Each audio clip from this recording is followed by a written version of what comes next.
Connection है, connection गांव connection, आज तक का गांव कनेक्शन है, कनेक्शन गांव कनेक्शन।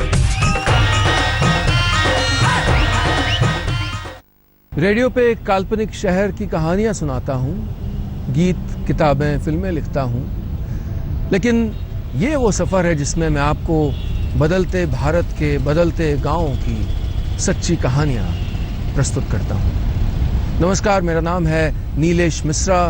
आप देख रहे हैं आज तक का गांव कनेक्शन। चलिए देखते हैं अगले आधे घंटे में हम कौन कौन सी कहानियां देखने वाले हैं। चलिए एक ऐसे गांव जहां गोबर से हो रहा है गांव का विकास। देखिए सीएम शिवराज के गांव की हकीकत, जहां 100% लोग हैं अनपढ़। और जानिए क्यों अच्छी फसल के बाद भी परेशान हैं बासमती चावल के किसान। गांव की छोटी छोटी बातों में बड़ी बड़ी सीख छुपी होती हैं। शहरों में बात होती है कि हम वेस्ट मैनेजमेंट करें, कि जो वेस्ट निकलता है उसको कैसे प्रयोग करें। मैं आपको एक ऐसे गांव ले चल रहा हूं जो ये कर रहा है, और देखिए किस कमाल से कर रहा है। एक ऐसा गांव जहां पर गोबर को बेचा जाता है। राजस्थान के पाली जिले में है ये गांव, और इसको बेच के कमाए पैसे से लोग गांव का ही भला कर रहे हैं। कितनी अच्छी सोच है। चलिए देखते हैं इन किसानों को, इन गांव वालों को, और कुछ सीखते हैं इनसे।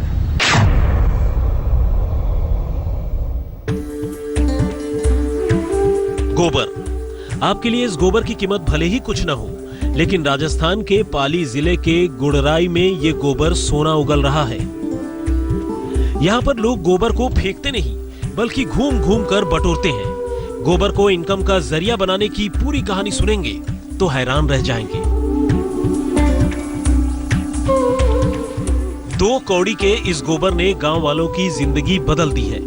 गुड़राई गांव के घर घर में सोलर लाइट से रोशनी है, पक्की सड़कें हैं, नालियां हैं, और ये सब कुछ है गोबर की वजह से। गोबर की खाद या जो अपना नेचुरल तरीके से जो खाद तैयार होती है, उससे बेहतर विकल्प कोई हो ही नहीं सकता। गोबर की खाद आपकी जल की उर्वरा शक्ति बढ़ाती है, जमीन की उर्वरा शक्ति बढ़ाती है। दरअसल गांव वालों ने मिलकर एक ऐसा सिस्टम तैयार किया है जिसके जरिए पूरे गांव के गोबर को एक जगह इकट्ठा किया जाता है। साल में 1 या 2 बार इस गोबर की सार्वजनिक नीलामी होती है। नीलामी में आए पैसों से गोबर फंड तैयार किया गया है, जिसका इस्तेमाल गांव के विकास में किया जा रहा है। हमारे गांव गुड़ाई में ठेठू मजेदार बूझ मजेदार परंपरा है। गांव री आखिरी में पशु खड़ा रहे पूरे गांव रा, और साल 1 साल रो खाद वे बहुत जोरदार लीलाम बोली करो मैं गांव वाला। गोबर फंड से गांव में ही बेसहारा जानवरों के लिए पक्की गौशाला का निर्माण किया गया है। यहाँ पर सांड की एक मूर्ति भी स्थापित की गई है। गौशाला में गाय भैंस को अलग अलग रखा जाता है। गाय के गोबर और भैंस के गोबर को अलग अलग रखने की व्यवस्था है, क्योंकि गाय के गोबर की तुलना में भैंस के गोबर की कीमत ज्यादा मिलती है। भैंस और गाय का गोबर में अंतर है, क्योंकि भैंस तो अधिकतर बांटो खावे तो इनो खाद कामयाब ज्यादा हुए, तो फसला और खेत में डाला तो अच्छी फसल है। इन वजह गाय जो थोड़ा हल्को है वो चारों ही मिले गाय ने। इन वजह गाय और अलग रहे और भैंस और अलग रहे। गांव में घूम घूम कर गोबर इकट्ठा करने के लिए लोग रखे गए हैं। वो गोबर को एक जगह पर जमा करते हैं, जिससे एक तरफ गांव में साफ सफाई रहती है, दूसरी तरफ गोबर बेचकर मोटी कमाई भी हो जाती है। गुड़राई गांव के गोबर फॉर्मूले की चर्चा हर ओर है। दूसरे गांव के लोग भी गोबर फंड को अपना रहे हैं। भारत भूषण जोशी, पाली, आज तक। शिक्षा की रेलगाड़ी पिछले 70 सालों में छुक छुक करती हुई भारत के बहुत से गांवों में पहुंच गई है। हालांकि अभी भी ऐसे न जाने कितने गांव हैं जहां पर पढ़ना लिखना, ये जो मूलभूत चीज़ें हैं जिनको हम फॉर ग्रांटेड लेते हैं शहरों में कि ये तो होनी ही है, वो वहाँ नहीं है। मैं आपको ले चल रहा हूँ मध्य प्रदेश, जहाँ एक गांव है जो इसी निरक्षरता की एक त्रासद कहानी कह रहा है। मध्य प्रदेश में एक ज़िला है सीहोर, जो कि वहाँ के मुख्यमंत्री शिवराज सिंह चौहान का गृह जिला है। यहाँ पर डिस्ट्रिक्ट हेडक्वार्टर से 40 किलोमीटर दूर, महज 40 किलोमीटर दूर एक ऐसा गांव है जहाँ पर कोई पढ़ा लिखा नहीं है। बच्चे, बूढ़े, जवान सब निरक्षर हैं।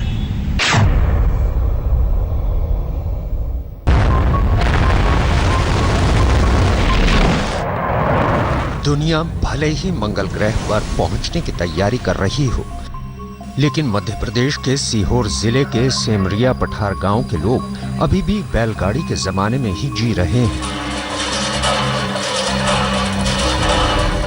इस गांव की बदकिस्मती देखिए, सत्ता पर काबिज दो दिग्गज शिवराज सिंह चौहान और सुषमा स्वराज का इस गांव से सीधा वास्ता है। ये गांव सीएम शिवराज चौहान के गृह जिले सीहोर में पड़ता है, तो वहीं विदेश मंत्री सुषमा स्वराज का ये संसदीय क्षेत्र है।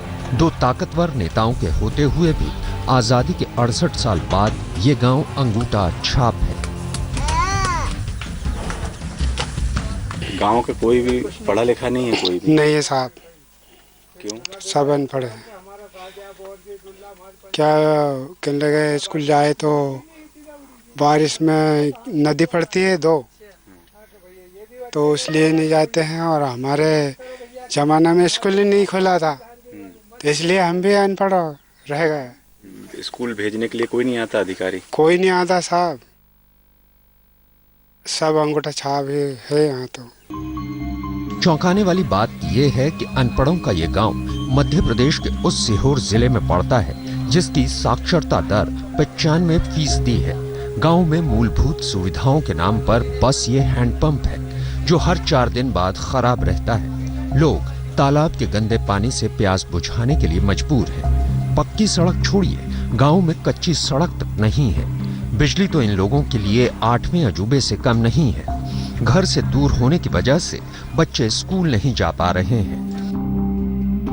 सरकारी योजना के नाम पर इस गांव में अकेला हैंडपंप है, और वो भी 3-4 महीने ही चलता है, और उसके बाद इसमें पानी नहीं होता है, तो लोग यहाँ के पास के कुएं में पानी भरने जाते हैं। गांव में ना बिजली है और ना ही सड़क।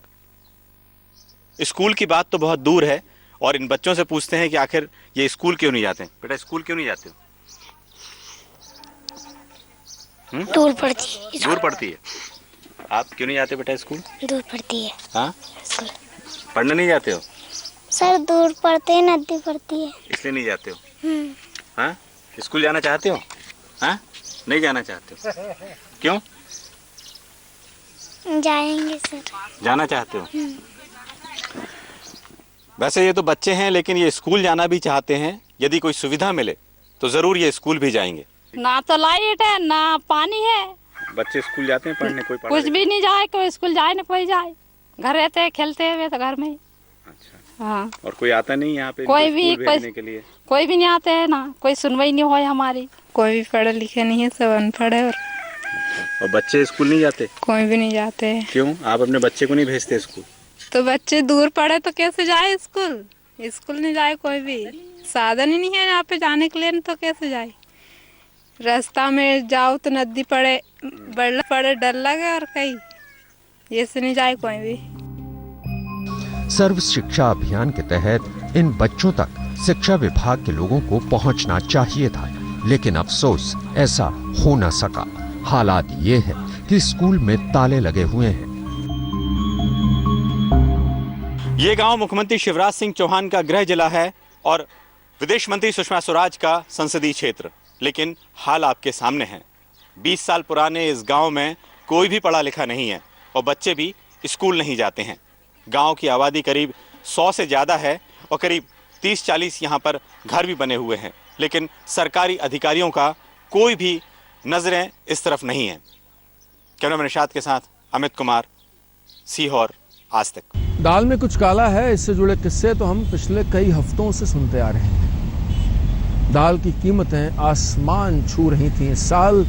अब भी कुछ कम हुई है, लेकिन फिर भी दाल बहुत महंगी है। लेकिन मैं आपको दाल की नहीं, चावल की कहानी लेके आ रहा हूं। मैं आपको ले चल रहा हूं जम्मू कश्मीर, जहां पर बासमती चावल उगाने वाले किसान परेशान हैं कि सरकार की गलत नीतियों के चलते बासमती का एक्सपोर्ट नहीं हो पा रहा है। क्या है उनकी मुश्किलें और क्या होने वाला है इसका असर, सुनते हैं उन्हीं की ज़बानी।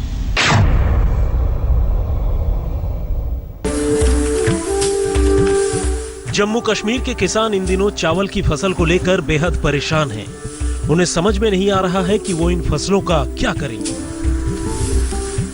या तो खड़ी फसल को खेत में ही छोड़ दें या फिर दिल पर पत्थर रखते हुए घाटे में फसल का सौदा करें। हालत यह है कि जिस बासमती चावल को उन्होंने पिछले साल 7200 रुपए प्रति क्विंटल में बेचा था, उसे 1800 रुपए में भी लोग खरीदने को तैयार नहीं है। इस साल जो रेट है वो 1800 से 2000 चला गया है। इससे किसान डिमोरलाइज हो गया है।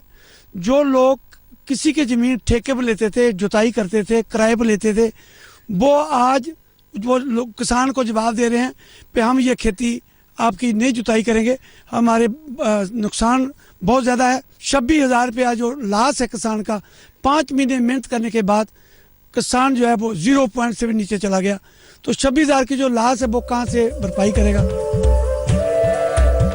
दरअसल पाकिस्तान के बाद जम्मू की आरिसपुरा की रोमा फ्लेवर की बासमती चावल दुनिया में मशहूर है। किसानों को इस चावल के लिए विदेशी बाजार से मुंहमांगी कीमत मिलती है। किसानों का आरोप है कि सरकार की गलत नीतियों के चलते बासमती चावल का निर्यात नहीं हो पा रहा है। कि जो हमारे बासमती पहले जाती थी सीधे तौर पे बाहर, अब बासमती नहीं जाती है। अब इन्होंने क्या किया कि जो प्राइवेट मिलर है ना, उनको सरकार फाइनेंस देती है। फाइनेंस देने के बाद जब सरकार से हम करते हैं कि ये बाहर जाने दो, वो कहते हैं जी, मिलर कहते हैं कि हमारा जो लोन है वो वापस नहीं आएगा। लोन देना सरकार की नीति है, लोन लेना उनका धार्मिक अधिकार है उद्योगपति का, लेकिन उसमें किसानों को बीच में कुचला जाता है। सीधे तौर पे बासमती को बाहर नहीं जाने दिया जाता। अगर बासमती सीधे तौर पे जाए तो इसका रेट फिर हाई हो जाएगा, नहीं जाएगी तो यही होगा। सर वो जब बाहर जाता था तो फिर तो हमको भी फायदा था, तो जिम्मेदार अपना खुश होकर जिम्मेदारा करते थे, कोई पैसा बचता था। अभी तो बचता भी कुछ नहीं है, जमीन में कुछ नहीं रहा, जिम्मेदार तो भूखे मर रहे हैं। बाहर तो अभी सरकार ने सर भेजना, जिम्मेदार तो भेज नहीं सकते। बासमती ग्रोवर्स का कहना है कि पर हेक्टेयर जो जमीन में उनका खर्चा है 70 से 75 हजार रुपए लगता है, और जो कीमत उनको वहां से पैडी की मिलती है उसकी जो है 54 हजार मिलती है। अगर यही हाल रहा तो आखिर किसानों का क्या होगा। बेमौसम बारिश और सूखे की वजह से किसानों की करीब 30% फसल खराब हो चुकी है।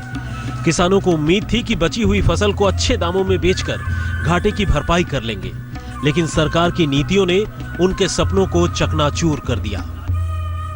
एक्सपोर्ट क्वालिटी की बासमती को बचाने के लिए जम्मू कश्मीर सरकार को तुरंत से तुरंत कोई न कोई कदम उठाने होंगे। अगर सरकार इस तरह के कदम नहीं उठाती तो आने वाले दिनों में किसानों की हालत बदतर होने वाली है। कैमरामैन सईद अली के साथ अश्विनी कुमार, आरिसपुरा, आज तक। गांव को भारत से और आप से जोड़ने का, दोबारा एक गहरा कनेक्शन बनाने का प्रयास है ये। उम्मीद है ये प्रयास आपको उतना ही आनंद दे रहा होगा जितना हमको दे रहा है। निरंतर कुछ नया सीख रहे हैं, नए लोगों से मिल रहे हैं, ऐसा कुछ पता लग रहा है जो हेडलाइंस में नहीं पता लगता, अखबार के पन्नों में कहीं छुप जाता है, टीवी में जगह नहीं पाता। तो इसीलिए टीवी पे ये जो नया सफ़र है, इसके साथ आप जुड़े रहें। भारत के गांव को हमारी तरह फिर से एक नए चश्मे से देखें। अखबार में गांव कनेक्शन अखबार के माध्यम से ये सफ़र साथ साथ चल रहा है। वो बातें जो नहीं कही जाती, वो मुद्दे जो नहीं उठाए जाते लेकिन महत्वपूर्ण होते हैं, उनको उठाने की कोशिश जारी है। टीवी और अखबार के माध्यम से आप कोशिश करिएगा कि गांव से अपना रिश्ता और गहरा करें। आज चलता हूं, जल्दी ही फिर मिलेंगे हम, क्योंकि आपको और हमको बनाए रखना है आज तक का गांव कनेक्शन। आज तक का गांव कनेक्शन है, गांव कनेक्शन। आज तक का गांव कनेक्शन है, गांव कनेक्शन।